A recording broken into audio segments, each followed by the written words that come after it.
Hey hello everyone, welcome to my YouTube channel. तो कैसे हो आप सब? आई होप आप सब बहुत अच्छे होंगे और अपनी तैयारी जो है कंटिन्यू कर रहे होंगे। किसी ने अपनी तैयारी जो है छोड़ी नहीं होगी।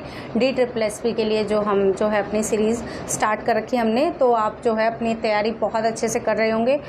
और ये जो वीडियो है इसको बनाने का एक स्पेशल पर्पस है आज का। मेरे पास कुछ मेल आए थे रिगार्डिंग DSSS कि DSSS का एग्ज़ाम कब होगा। सीटेट वाले जो ये अगस्त में सीटेट होगा 20 अगस्त को 2023, यानी कि अभी नेक्स्ट मंथ। आज जो है जुलाई 2 जुलाई है जब मैं ये वीडियो बना रही हूँ।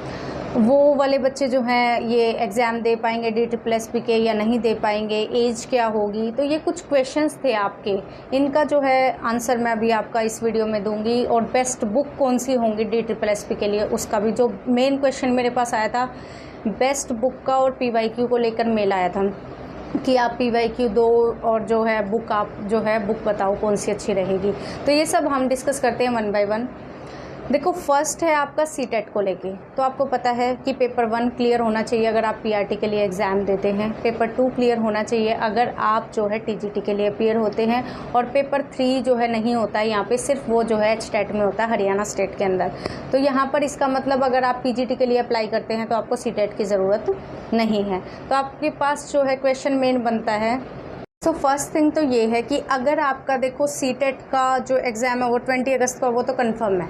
अब DSSS के फॉर्म मोस्ट प्रोबेबली तो मैंने आपको फर्स्ट वीडियो में भी बताया था, जो इससे पहले मैंने वीडियो बनाई थी इसके रिगार्डिंग, कि आपके जो सीटेट के फॉर्म हैं जो निकल चुके हैं, अभी उसका रिज़ल्ट आएगा, पेपर होगा। तो ये सब प्रक्रिया जो है ये ज़रूरी है DSSS के लिए, क्योंकि वो सीटेट क्वालिफाई मांगता है।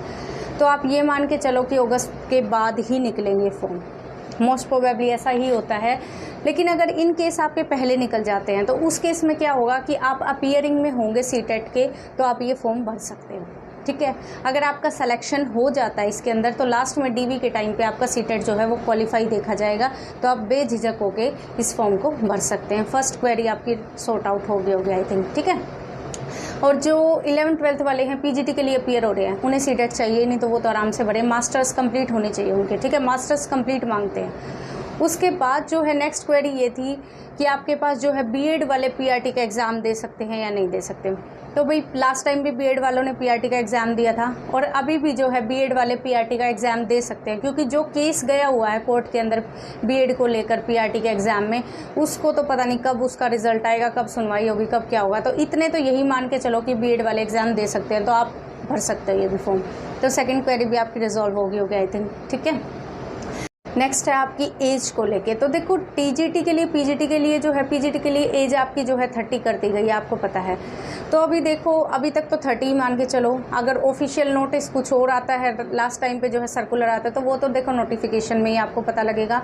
तो अभी तो आप 30 के लिए ही मानो। और जो लास्ट टाइम एग्जाम हुआ था उसमें वुमेंस को 10 ईयर की रिलैक्सेशन मिली थी, आपको पता होगा।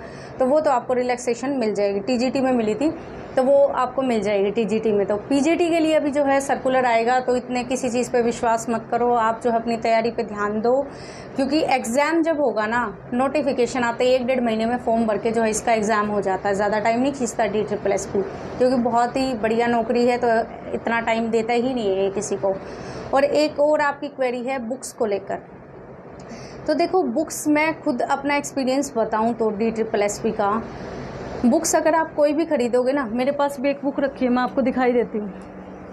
देखो, एक नहीं 2 बुक रखी है मेरे पास। ये देखिए 2 बुक हैं, ये DSSS के लिए हैं। ठीक है, ये DSSS की है, एक PGT है, दोनों ही PGT है मेरे पास। मैं कभी इनको देखती भी नहीं हूँ, क्योंकि मैंने ये एक बार देखी थी, इनमें इतने आंसर्स गलत है ना, इतने आंसर गलत हैं। और एक इसमें अरिहंत की है, एक आर गुप्ता की है। ठीक है, जो कि बेस्ट बुक मानी जाती है, तो मैंने भी ये मंगवा ली थी। लेकिन इन बुक्स का कोई फ़ायदा नहीं है, सच्चाई ये है। ठीक है, अगर आपको प्रैक्टिस करनी है तो कर लो, लेकिन आंसर इनमें गलत है। आंसर्स इतने गलत हैं कि आप देखो करोगे क्या, आपका कंसेप्ट क्या होगा, और आप गलत आंसर की देखोगे। तो इससे बेटर है आप कोई भी देखो बुक कोई भी ले लो, अगर आपको प्रैक्टिस करनी है तो, और PYQ ऑनलाइन भी मिल जाते हैं, तो आप प्रीवियस ईयर क्वेश्चंस की प्रैक्टिस करो। बाकी जो है आप अपनी सेल्फ स्टडी कर सकते हो। अगर आपको कोचिंग चाहिए तो कोचिंग जनरल पेपर के लिए लो, सब्जेक्ट स्पेसिफिक के लिए मत लो। मैंने आपको पहले भी बोला था, सब्जेक्ट आपसे ज़्यादा अच्छे से कोई नहीं जानता। साइंस जो है मैं खुद नहीं ले रही हूँ, साइंस की कोचिंग मैं खुद कराती हूँ, क्योंकि मुझे पता है NCERT से बाहर कुछ आता ही नहीं है। मैंने खुद एग्जाम दिया था, NCERT से बाहर बिल्कुल नहीं आता। और साइंस जो है, अगर आप अपने सब्जेक्ट में भी बेस्ट नहीं कर सकते तो फिर आप कैसे करोगे। मैं डिमोटिवेट नहीं कर रही हूँ, लेकिन आपसे अच्छा कोई नहीं जानता। NCERT की बुक्स को पढ़ो, सब्जेक्ट हमेशा NCERT से ही आता है, ठीक है। आप PYQ देख सकते हैं, लेकिन जनरल पेपर के लिए आपको कोचिंग लेने की ज़रूरत है। वो आप कहीं से भी ले सकते हैं। 20-20 नंबर का आता है, 20 की इंग्लिश, 20 की हिंदी, 20 का जो है मैथ, और 20 की रीजनिंग, और 20 की जीके। तो टोटल 100 मार्क्स का आता है आपका। बाकी जो है सब्जेक्ट स्पेसिफिक आता है, 100 मार्क्स का TGT में, 200 का PGT में। तो अब यहाँ से कर सकते हैं। बुक्स जो है मैंने आपको बता दी। देखो, बुक्स पे कोई भी रिलायबल नहीं है, क्योंकि 2-3 साल में एग्ज़ाम होता है, तो कोई भी इसकी जिम्मेदारी नहीं लेता कि बुक बनाए इस पर DSSP पे स्पेसिफिक वैसे ही छाप रहे हैं, तो वो आपकी मर्ज़ी है। बाकी all the best. I hope आप मेरी वीडियोज़ को देख के अपनी तैयारी कर रहे होंगे। वीडियो अच्छी लगे तो लाइक करना, शेयर करना, कमेंट करना। All the best. Thank you.